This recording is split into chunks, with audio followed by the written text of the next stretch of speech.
Hey, what's going on, guys? Welcome to another episode of the Fullerton Unfiltered podcast. It's your host, Brian Fullerton, here hanging with you.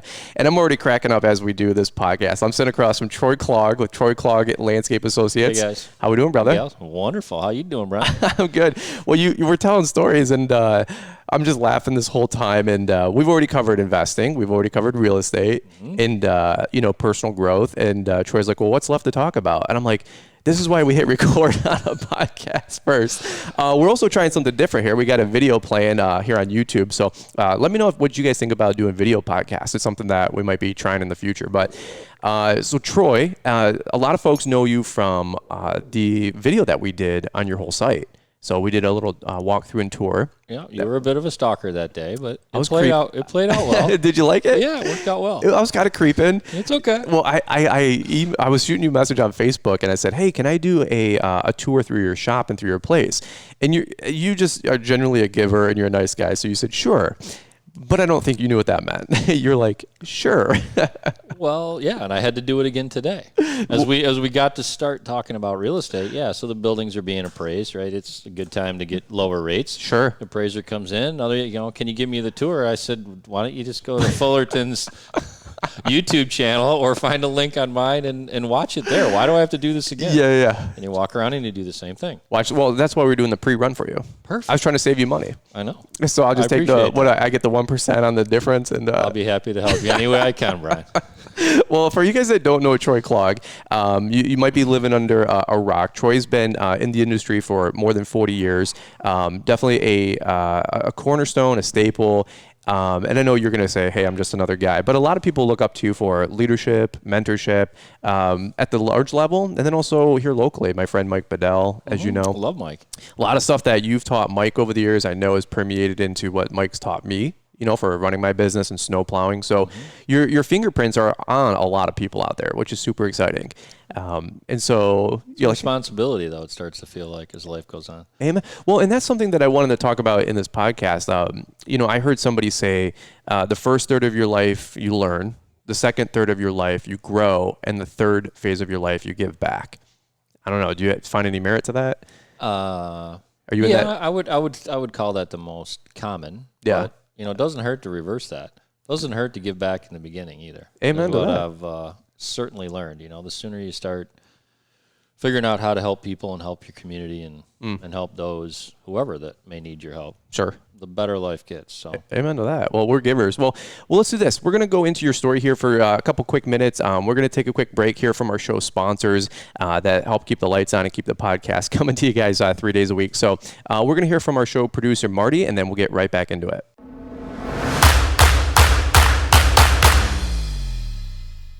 All right, cool deal, guys. Well, let's jump into your story, Troy. Why don't you just give everybody the abridged version, if you don't mind, because it's 40 years, brother. Yeah, and you know me well. I don't abridge much. Take it away. How did you get started in the industry and in this whole this aircraft carrier we got today? Oh man, mostly that answer is survival, right? So I know you started as a young guy with just needing some money. Yeah, needing to pay the bills. Necessity. So kind of survival, right? Okay. So needed to make a living somehow, was always willing to knock on somebody's door and say, anything I can do around here, right? So it was cutting grass, shoveling snow, raking leaves, cleaning gutters. Man, I paint this. I don't know. I did a lot. I did a lot of stuff. So that's kind of how it started. And then I thought I would grow up and try some college, and that was expensive because I was paying my own way, which just meant not only did I have to pay, but I had to take time off of work. Right. So I did that part-time for a few years, thought I wanted to be an architect always wanted to build stuff. Absolutely. Chose not to do that career path. In the meantime, like so many other people, kept their businesses going in the background, needed money. And then eventually just jumped ship to that. So I was raised by World War II veterans. So my parents were in their early 40s when I was born, which is pretty rare back then. Sure. So by the time I was a late teenager, they were going, dude, right. We're moving to the retirement condo thing.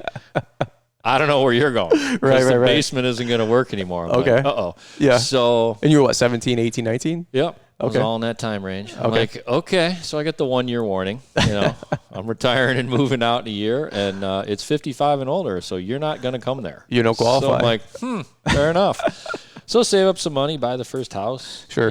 Build the business, hire the first, real employee who is still here. God bless him. Yep. Almost 40 years later.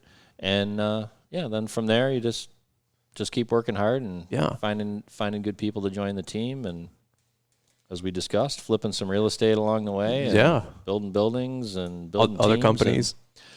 Helping build other companies, and that's been the journey. Well, I wanted to talk about one thing that we're all going into here with fall and winter is with snow, right? And I would say you're definitely known for lawn care landscaping. And by the way, we didn't talk about this before we started the video or the podcast, but I'm building a new home, right? So next 12, 18 months, we're going to have a little estate, a little abode. And I need a good landscape design guy. So I need a good guy to do the whole front. I'm going to try to bring in some other guys to maybe to do this backyard, like this awesome backyard patio. But might have you do a little bit of A, a little bit of B. You know what I'm saying? You never know. Well, we're a Unilock distributor at the other shop. Yeah. And so we can probably figure out something there. I like it. And it'd be cool. I don't know. I mean, if you like the style, I did design all this too. I can do the inside with you if you need some help. I will definitely take any critiques and attaboys. I'll show you some photos when we're done. We just got the first floor plan of the construction of the home, the first, like all the drawings, and it's looking pretty nice. And I'm going to be neighbors by you. It's exciting. I heard. We're in the same neck of the woods. So if you're welcome, I know. So if you're hanging out on an early Saturday or Sunday morning, we'll go to Cheryl's place. We'll get some scrambled eggs. We will. A little breakfast nook for some of you guys. My favorite breakfast restaurant. So but that's in your back of the. We won't cross. I mean, I'll have to go there. I will go there for you, Brian. Okay. Grecian Island is my little stop down at the corner. I don't know that. I know, right? Okay. Well, see, you're gonna learn. Teach me, brother. They're all good, but you're gonna learn. So this whole shop that you got here, and then talking about snow. I know you do, like I said, a lot of landscape design, lawn maintenance, residential and commercial. But I feel like this is just my perception. You're really known for snow too. I'd say that most people here know you as like the big snow guy. Yeah, and it's let me just share that advice. It's what you brand yourself and what you wish to become, you will become. There you go. Right. So before for years, it was just kind of a reasonable blend, like most people are, who are at least in this climate and do a little bit of everything. There was no heavier really in anything. Sure. We've always wanted to employ people year round. Don't lay anybody off. Amen. And so to that point, then you needed, however big you were in the summer, you needed to make sure you at least had that much work in the winter. Sure. And that was kind of the model. Yep. Until we decided we wanted to go bigger in snow. And so we pre-branded ourselves that. Okay. Long before we were. What percentage are you guys doing now with lawn care to snow plow and snow removal? We're probably, we bounce around, but probably 60 or 70%. Yeah. Snow. See, I'm in that 10 or 20% maintenance. Okay. And the rest, and then the other 20 or 30, however the math plays out each year, is construction. So like new design and landscape construction. Yep. Wow.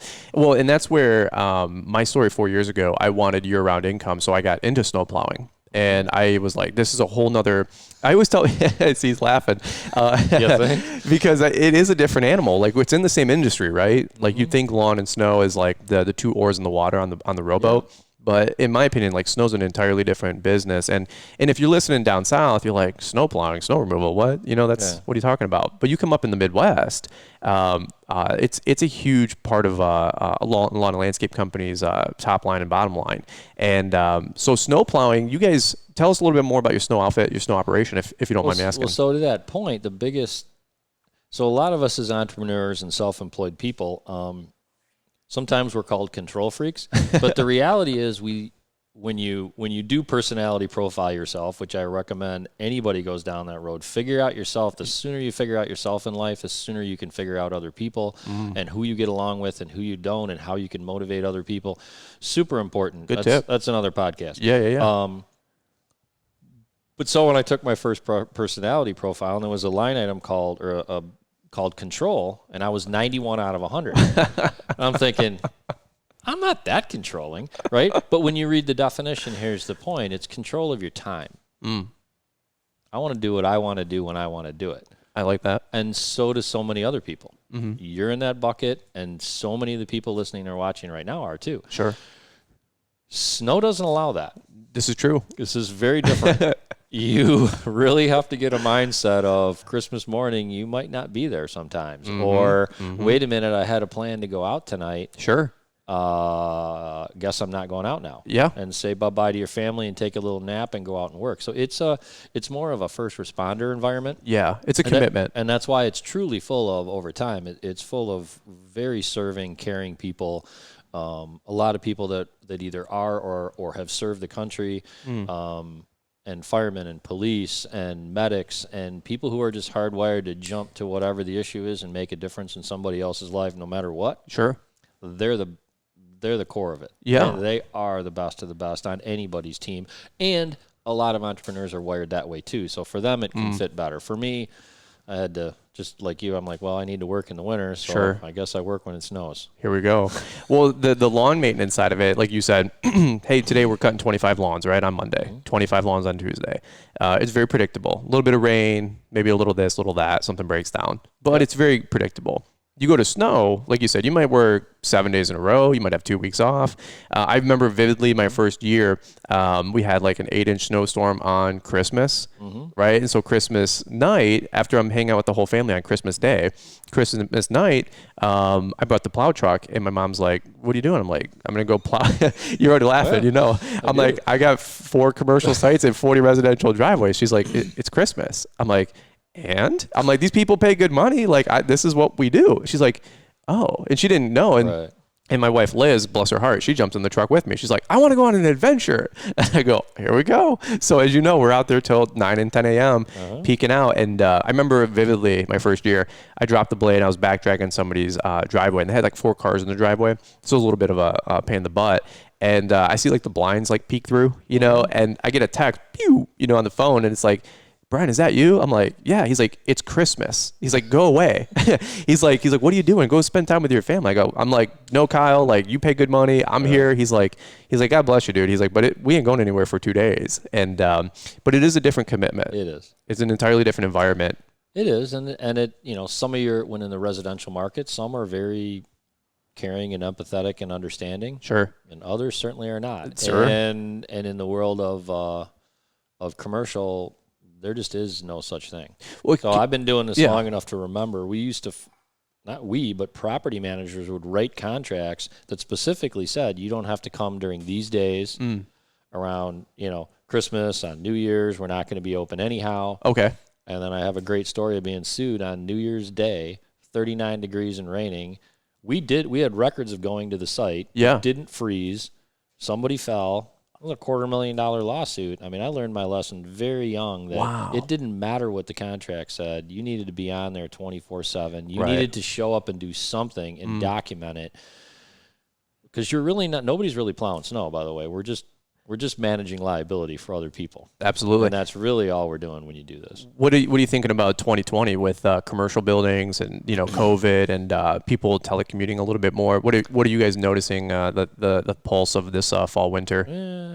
It's mixed every day. It's coming and going. I would hope, and it seems most business owners in that arena are more patient right now. Okay. For me, it seems to take forever to get an answer. Everybody's working from home, and I don't think everybody's working all day at home. Amen. So things that used to happen rampantly, control, and we're like, and we're like very panicked. I need your answer now. Nobody really cares. I'll get back with you next week. Right. So I don't know how that's going to play out when it snows. Right? Is it going to be like Kyle who looks out the window and says, "Go away"? Or it could be, "Where the heck are you?" Sure. I don't know. We'll see, but.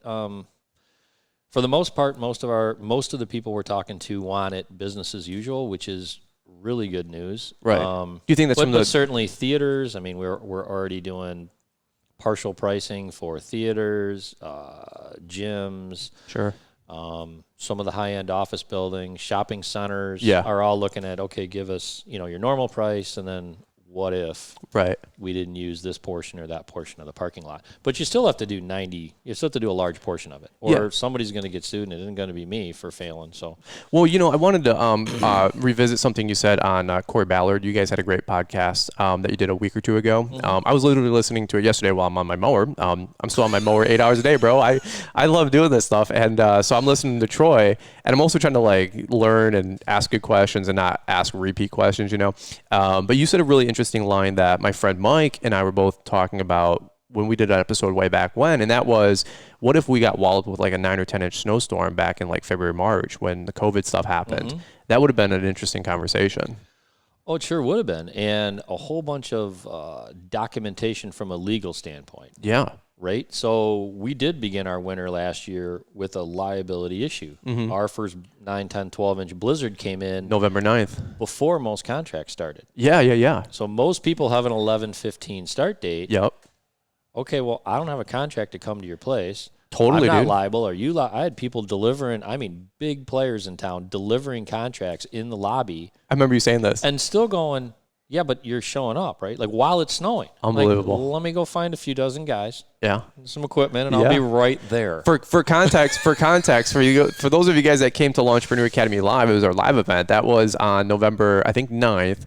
That was the Saturday, and I had all these Southern guys up, and it was like 40 Well, they had degrees. to have fun with it. That's kind of cool. Well, no, they were in and out because they enjoyed coming up to the show, the conference. It was a barn burner for sure, and then it's like 38 degrees, 40 degrees. We have like outdoor demos at the Suburban Collection, and they're all like in their like Carhartt jackets and freezing, and all of us Michigan guys like, man, beautiful day, right? You know, because it's 40 degrees. Well, then like not only that, but 36 hours later, the whole snowmageddon, right? 9, 10 inches, like you said. It never stopped. There was another poor forecast. It's going to taper off in 6 or 7 hours. It went for like a day and a half. It was brutal. Literally. And then it got colder and colder and colder. It didn't melt off. Not one of those gone in 2 days things. Didn't do any of that. And people are like, hey, you come. I had a couple contracts. I think a lot of folks, even if you were trying to prepare, got caught with their pants down because on both ends. Oh, yeah. Were you guys ready? We're as ready as we could be. I think as near as the guys we measure against in town. Sure. Yeah, we beat them all. That's as far good. as I'm concerned, right? So we start. We're already. Most of my equipment's already done. Yeah. Salt's already purchased. Bins are being built. Yeah. That's what you do. That's what we do. Yeah. But a lot of guys. Admittedly, yeah, and we could find bodies. It just some of the shortage was equipment. Guys, Okay. Sure. Mike or other guys that we would ask for help with that do some of our subcontracting or service provider partners of us, They might not have everything ready. Well, right? I wasn't ready. So we are adamant about being ready. Yeah. It's pretty much, as you know, you've walked around, it's pretty much all we do is get ready for winter. Totally, dude. Lawnmowers really don't break, compliments of wine guards.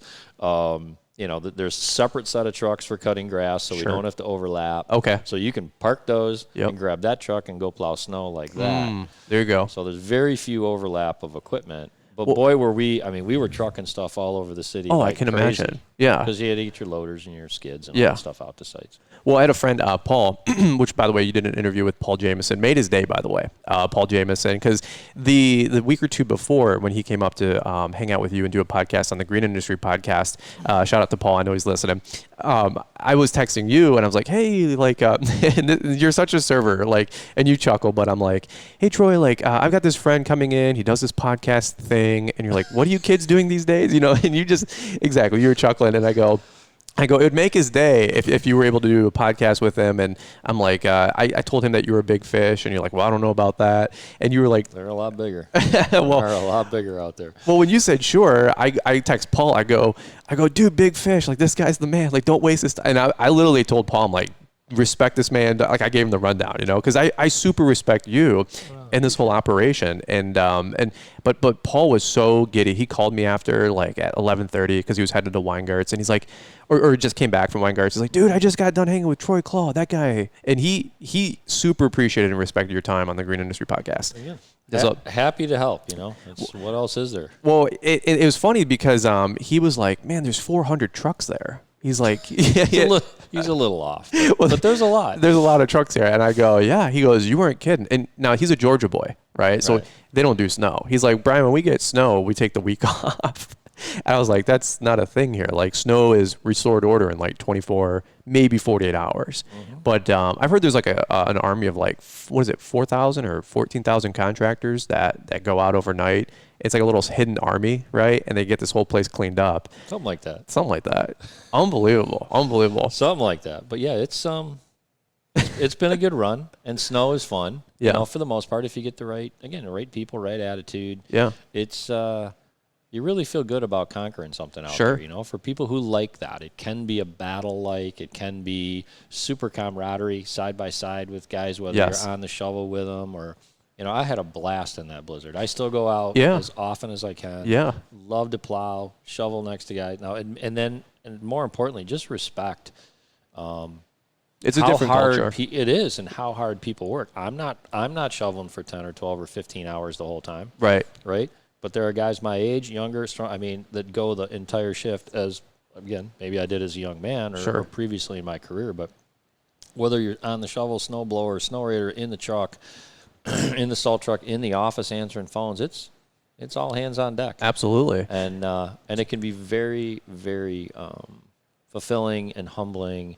And for anybody out there who sells snow, make sure you participate and don't just be a salesperson. Yeah. And make sure you share those stories with the clients because there's nothing worse than somebody selling something that they've never experienced. Sure. Because at the end of the day, I don't care how many trucks there are or shovels. We're selling human talent and hardworking people who show up on Christmas and go plow people's driveways or go to a parking lot while everybody else is enjoying it, isn't even thinking about it. Right? That's not Monday through Friday cutting grass or laying brick pavers or anything. It is not. Well, you go to Chipotle, and it is worth money. And don't give it away. Well, you go to, dude, absolutely. You go to Chipotle, you go to 12 Oaks Mall, our local mall, and the whole thing is cleared out. And what people don't know is that there was some guy there for 20 hours straight on a big front end loader, right, with the push box, and he's cleaning that thing up all night just so you can go get your last minute Christmas gifts. Yeah. The mall across the street usually looks better, just saying. Okay. The two big malls next door. Troy, whatever. Yeah, if you see the pink plows around town, there's a movie theater where we live now, right, by you. And well, you live in a tent right there now. You have to build something. I gotta build. Yeah, well, you know, we're making those. Come on over anytime. Well, I'm gonna go live in your house as a halfway house. We have extra rooms. Kids have all moved out. Troy, everybody says we make the YouTube millions, you know. So like, if I was making all those millions, I'd already have my home and not financing it for, you know. I think we're going to try to see if we can take a mortgage out on my kids and my kids' kids because they're going to live there too. So my theory is like if I can just finance it over 600 months, you can, or 6,000 months. You can in today's world. Yeah, you don't ever have to pay it off. We had this conversation. Yeah. If you have enough life insurance, you don't ever have to pay anything off. Well, we're going to do a little bonus episode one-on-one after this conversation. So this guy, next level thinking, you know. I want to go back to the pink plows. So that was a marketing, branding thing, but also a charitable thing that you've done the last 5, 10, 15 years? 2011, I believe we started. Okay. Yeah, I mean, it's turned into, and people think it started as kind of a branding and marketing piece, but I mean, pink was always in our company colors. Our logo's been the same for over 20 years. Gotcha. We didn't have pink plows and pink salters, no. So that all started with the creation of Hot Pink De-Icer. Okay. Which is a blended de-icer that we branded, and we color it pink. And then the super cool commercial news on that is now we can sell it in the entire snow belt of all the United States and all of Canada for the same basic price. So super competitive anywhere. Really has to be truckload pricing. We're not setting up dealers where you can go buy a bag or two, so to speak. Sure. Maybe in the future. Okay. But yeah, that's the hot new news for this year. It took 10 years of, you were talking about poking people earlier. Yeah. It took 10 years of poke. Yeah. Till eventually we created a relationship where that's now available. So. Well, can you explain the program just because of some of these guys? Yeah, I mean, the short news is it's Hot Pink De-Icer sold through Great Deal Products. We'll be pushing more and more social out there and places to get a hold of these guys, it's run by my nephews. And yeah, so it's a pink colored salt. We donate 15 cents from every bag that's sold. Okay. We also donate 15 cents of every bag of other people's products that we sell, and cool. 15 cents off every ton of bulk salt that we sell locally. Wow. So I mean, we're just in a small little store. We don't sell a lot of bulk salt out there, but sure. Either way, sure. Pretty proud to say that as of last year, and last year was a pretty mild winter. Yeah. We're just north of $20,000 a year in donations, 15 cents at a time. That's a lot. So now that we can be across the whole country in Canada, we're hoping that grows into into the six-figure donations every year, direct to local families financially affected by breast cancer. Wow. So we go through churches and mostly through the local hospitals to find out there are always people who slip through the cracks. I mean, I got to be careful. I'll get emotional talking about this. There are some people that just don't, that have lived a great life, that work hard, that have great jobs, but eventually the system doesn't take care of them. And usually mom gets sick, sometimes dad, and they have kids. Dad can't work because he's taking care of mom and the kids. Now you have a family that normally would have dual income. Sure. And they have no income. Yeah. Or very little. Yeah. And that's really cool. You can imagine how fast the money goes away, right? So the counselors know these families specifically, which is and then our money goes directly to them. So this is not a charity. We can't take donations. We are not a 503c. This is just we add it up. And if this person was, and then we just write them a check and it shows up like a donation that you would give to anyone. That's really cool. That's really cool. So that's what we're doing with it. Well, and then along the way, I met the manufacturers who have their own give backs and their own causes. And whether it's breast cancer or any other cancer, once you start that conversation, somebody knows somebody. Absolutely. And so that's then been the process for Metal Plus, who helped us make some stuff in pink, mostly Douglas Dynamics. Yep. Snow X, before they were bought by Douglas Dynamics, helped us with some stuff. So yeah, there's that's why we do it. Well, this same time last year, my wife's mom was going through breast cancer. My aunt was going through breast cancer, and my mom felt a lump under her breast. And so you want to talk about your world flipping upside down in like a matter of minutes or weeks. It was an interesting recovered,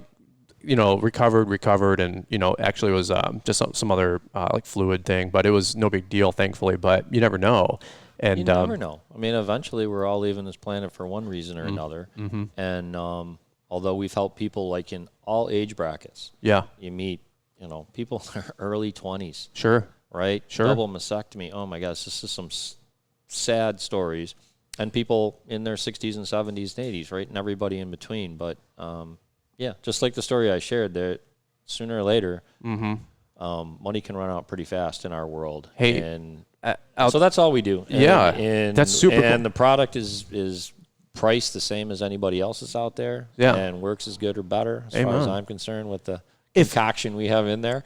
And it helps families. I mean, what the heck? Yeah. Well, if people want it, you said you don't do like bags, but you said like pallets and truckloads. So imagine. Unless we set up local dealers. So Detroit has dealers around it. Okay. So that if you're on the east side, if you're on the south, you can go pick up smaller quantities. Yeah. Or out in Livingston County. But somebody can buy a pallet or something like that. Yeah. You're saying? Oh, yeah. Okay. And actually, locally, our friends at Hirsch are now helping us move this product. Okay. Well, shout out to those guys. So, yeah, why not? Look at this guy, man. Steve and Ed are going after it, and I appreciate that. Yeah. And we got serial entrepreneur and philanthropist Troy Clogg on the ones and twos today. Well, it took a long, if you're a local Michigan guy, they are hit us up. They're really good at distribution, right? That's awesome. And not that we aren't either, but yeah.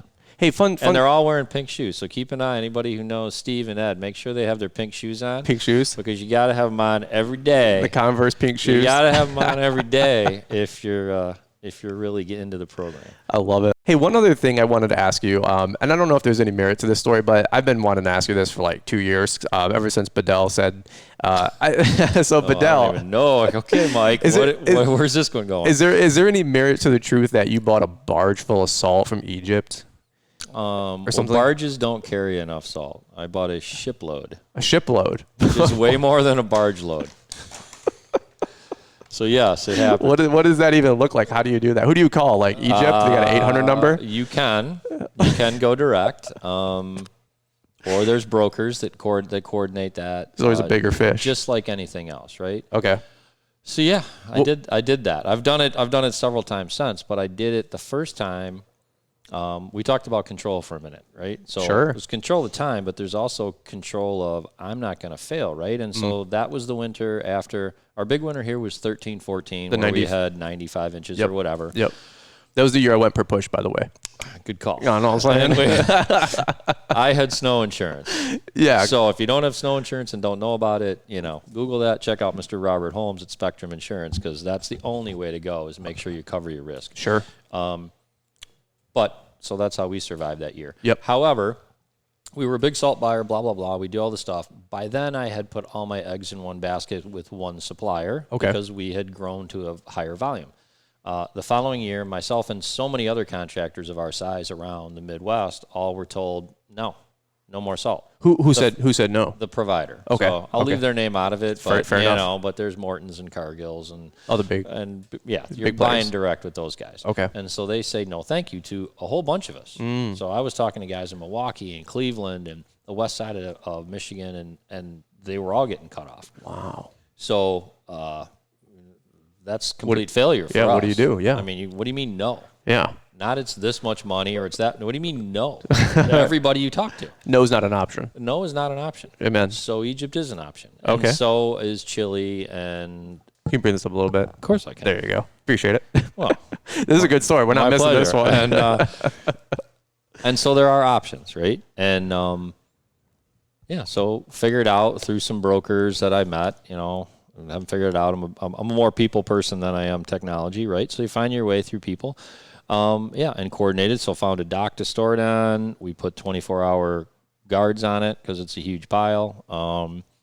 I met the ship with my nephew, and I've got some fun videos of that. We actually went out on the ship, met the captain, hung up. It takes about,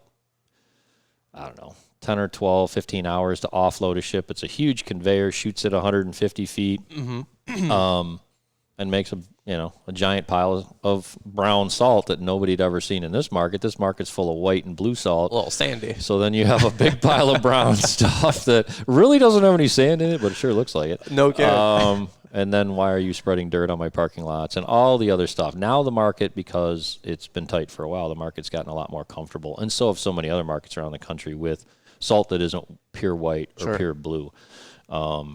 Anyway, yeah. So it was that was the beginning. It was a full ship that I did split with another contractor nearby. Yeah. What does that cost? If you don't mind, is that like 6-figure checks, 7-figure checks? Can you give anything away? At that price point, it was just under 7 figures.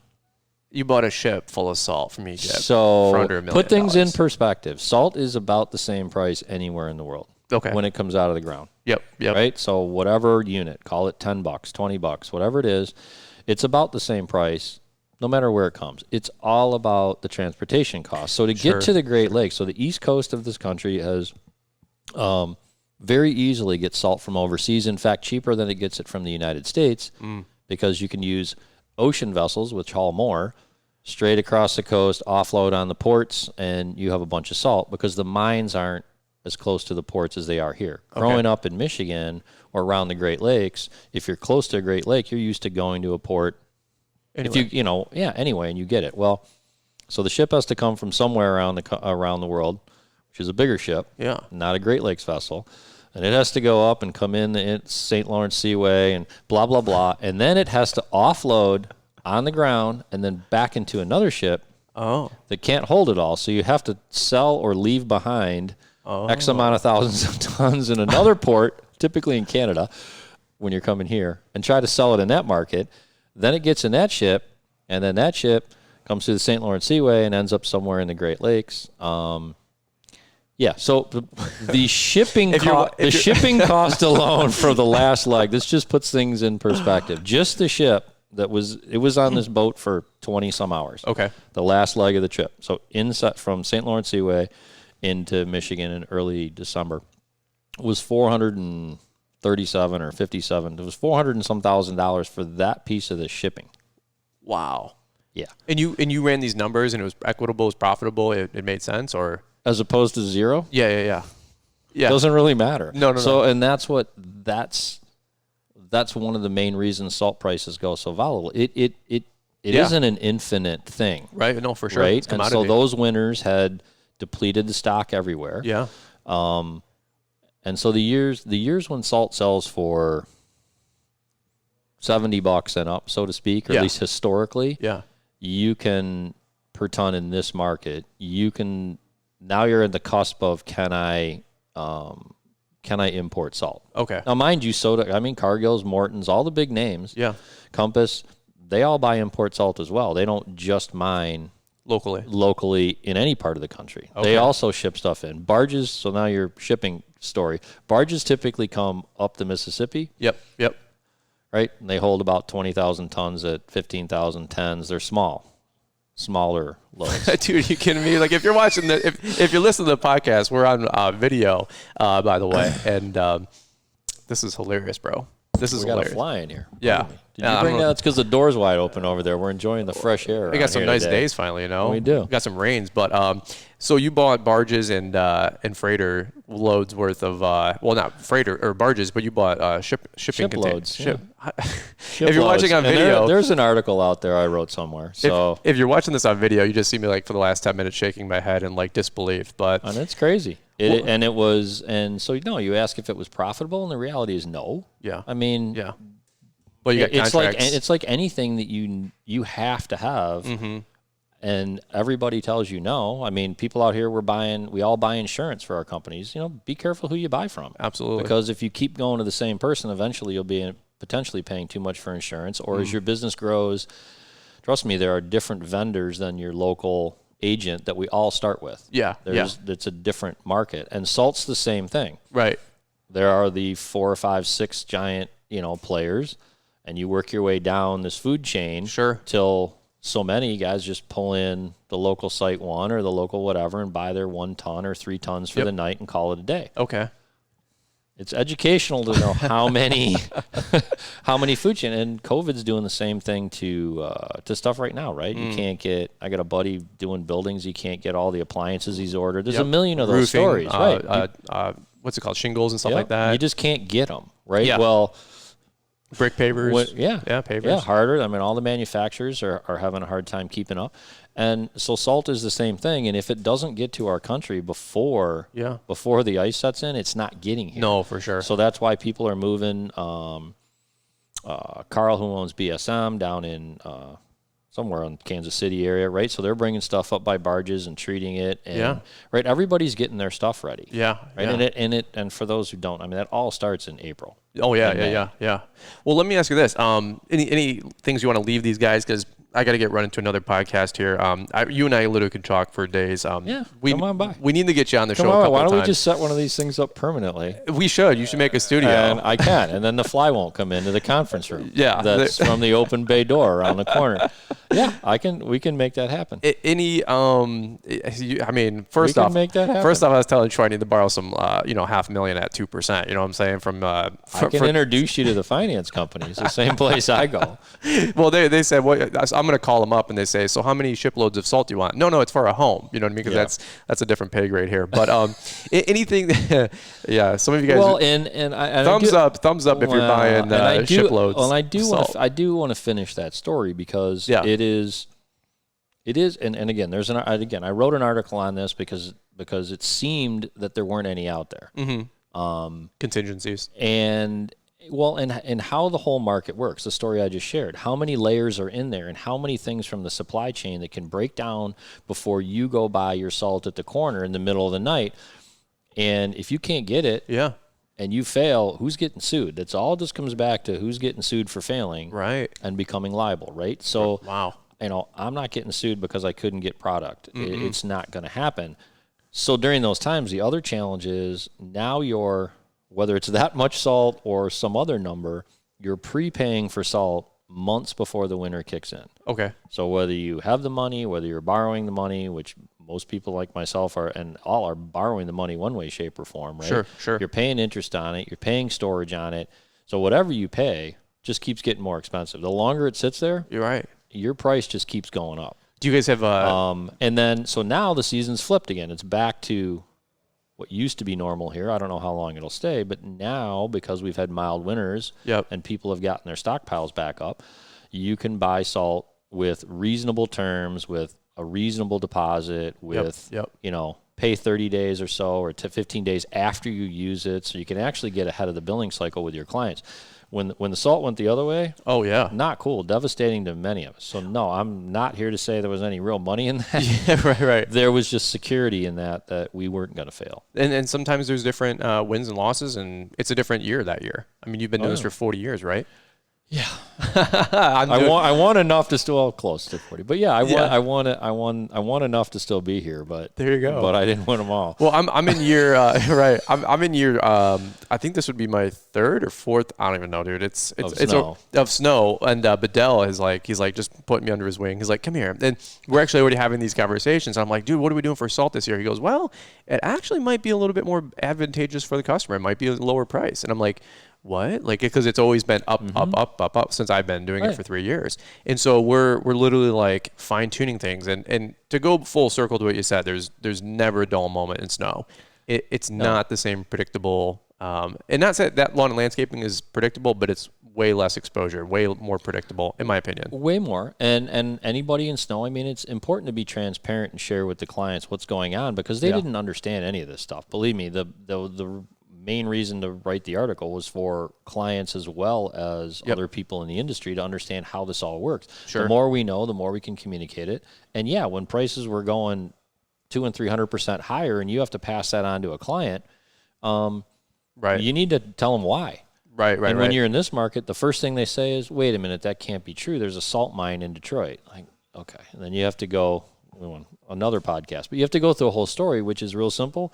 The Detroit salt mines, although they do exist, they don't exist to supply enough salt for everybody who needs it the minute they need it. Amen. That's just not the way it works. Wait, just like any provider, like they only have this much that they might. Right. You can't call any one of us and give us as much work as you want overnight. Wow. And expect us to perform tomorrow. Yeah. It's just not how it works. People showing up in your lobby with contracts. But we signed the contract, Troy. They do. And it's dated 4 days from now, but you're still showing up, right? Hey, we you know what? The answer is yes, we are. We'll be right there. We had the same thing with our contracts. I was like, yeah, this is a bonus. I shot them an email, like, just to say, hey, like, for liability, but do you want us to do it? And they said, there's 10 inches of snow on the ground, of course. Like, and of course, their tenants are going to get mad. So it all, Right. And to circle back on the, transparency with the client's important to give them education. Yep. But the price point, the price marker to use is what's the local supplier selling it for. Whether you buy a shipload, whether you buy a part of a ship, whether you buy a truckload, or whether you buy 2 tons, the consistent market to watch is what's your local supply yard selling it for. Sure. Right. That's the price you should be working with. That you should be working with. Fair enough. And also, salt's a portion of the contract, but again, the human talent and the equipment is a much bigger portion. And so the price breaks, when people say, salt came down, well, do the math. Inside this $10,000 contract, it came down, so here's your $300. I mean, it's not significant. It's not turning your 10s to 5s and 7s. And that's what Bedell was telling me. And no customer should ever expect it, and if they do, it's because they're not being educated properly by their contractor. I like it. That's my opinion. This is good. Final thoughts that you want to leave these guys? We gotta. If you're open to it, I'd love to get you on a part 1 or 2, or a part 2 or 3. So we've talked about this business model, Brian. We can set up a studio. I know. Look at this guy. I can put a guy in your mower for 8 hours, so you can do this those 8 hours. Troy, and we can go places, brother. We can make this happen. 6 months ago, Troy goes, "Hey, imagine for a second you didn't have to cut a single lawn. Now what would you do?" And I've been in survival mode, right, for 10, 12 years. I was telling him, and I go, Troy, I have no idea, dude. That's not even – my wife and I, we just caught our breath like the last 12 months. And so we'll have some more conversations. We got to see where it goes. Why not? Worst case scenario, you get to do my whole front landscaping, right? That's it?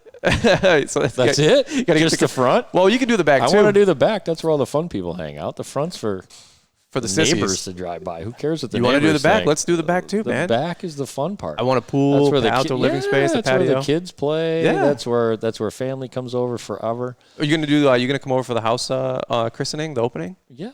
All right. I'll smash a bottle of champagne on it. On the brick pavers. Yeah. On the outdoor kitchen. Yeah. We'll see. We'll make you one of those. There you go. But it won't be out of brick. No. Anybody can do that. Oh. Geez, oh, Peace, look at this guy. So we'll have some fun. My ecosystem is like so rookie, so amateur. I need to, until you got to buy, spaceships is next, right, of salt, because that's what you're going to be 20 years from now. No. How about this? Real simple. I love it. Real simple. It's at the end of the day, all this stuff, and that's there's nothing more. We're just doing more than than you do, or Mike does, or a smaller company. Yep. That's it. Yep. everything else is the same. Yep. Right? There is no, if you do 100 more things, it's cheaper, no, it's not. Right. For all the reasons I keep explaining. You still have to find the great talent. You still have to own or lease or provide the truck and the plow and all the equipment. You still have to do the paperwork. You still have to communicate with the client. All of that stuff still happens. Wow. Take care of the people. The only difference is whether you're one guy in a truck or 101 guys in a truck, or men, women, doesn't matter. There is no economies of scale of any huge substance, right? I remember you saying that, yeah. There just isn't. I mean, maybe a bunch of driveways in a row or a bunch of parking lots in a row. Sure. There's a little less travel time, but that's. But don't discount for that thought. No, right. Don't discount for that thought. That's your hard work that you went out and assembled a whole bunch of people in the same area, and you put the people there, and that's your bonus. You did all that stuff, right? Good for you. And so, so if you pick up an extra 1%, 2%, 3%, because it's all it's going to be. At the end of the thing. Sure. Don't be offering 10 and 20 and 30% discounts because you get 3 neighbors in a row, because you're not saving that much. Right. Never. My number one suggestion for everyone always is to measure and measure and measure and measure on a small scale. Per job, per day, per person, per hour. Every measurement here per hour. Yeah. Every measurement here goes back to which foreman ultimately did it, which project manager maybe was over them, which department they were in, all of it. It all has to go back to see who's responsible. So that's the same as if it was you running your company and it all comes back to Brian. Yep. It's the same. And then it just gets, you still have to do it over and over and over and over and over again, no matter how many people you have. There's no secret sauce I figured out. Just hard work and commitment. Just find more great people. I love it, man. Hey, I'll plug a couple of resources. The Green Grind podcast with Corey Ballard. You did a really good episode with him. Like I said, I was listening to that just yesterday. Paul Jameson Green Industry podcast. You did a great conversation with him in person. I know seriously, you made his day. You made his week. He did 10 other podcasts, but all he talked about was Troy. And he's got a nice little Georgia drawl there. I know, right? I like it. I've got some good buddies from Georgia, and he's a good guy, he's man. a good guy. Well, if people want to find more, not that Corey wasn't either. No, Corey's crazy. We just got to work on him smiling more. I call him Chuckles, So I'm just having fun. Corey's so intense, but he's a butt kicker, He's intense. But if people want to find more about Troy Clogg Landscape Associates, do you like the website, maybe the socials, just if you want to plug them really quick? Yeah, they're all basically under my name because the company is, right? So it's Troy Clogg Landscape Associates, Snow Associates, troyclogg.com. Yep. And along the same on Instagram, same on Facebook. They're all out there under just the company name. Yep. The product line, though, is Hot Pink De-Icer. And Great Deal Products. That's your supply yard. That's the supply yard. And Hot Pink De-Icer is its own little entity. It's its own little world. Sure. We sell what little we sell locally. Yeah. Out of there, like anybody would locally. But the trick to that's getting it into the larger buyers in other markets. Absolutely. And there is, and I'm not saying we're looking for dealers, but we're looking for people to help promote it. Yeah. In other areas. Maybe, if you're a smaller contractor, 2 or 3 guys get together, buy a truckload. Yep. You'll save money on the product. You'll help some families, and who knows where it can go from there. Well, I know Mike buys it. It's what he uses for all of our ice melt that he puts down, which is really cool. So for you guys that are watching on YouTube, by the way, we'll link a couple of videos that we did with Troy, the whole shop and tour walkthrough. We got a little shiplap brick, beautiful background here, and this cute little corner of like one little room. This place is how many square feet? You said 20,000, 40,000, 50,000? How big is this place, dude? I don't even know. What do you do for a living, Brian? You don't measure anything in your head when you walk in? I got architects for that. That's why you're an architect. Yeah, it's 19. The building's 19,000 feet, and it's on 7 acres of. Okay.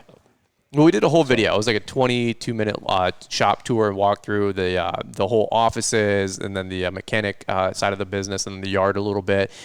It was really, really cool. And I know a lot of guys loved the last 4 or 5 minutes when you were just speaking some wisdom and some advice to some of the guys just getting started. It was really well-received video. So good. Well, thank you for just showing up and deciding we were doing that.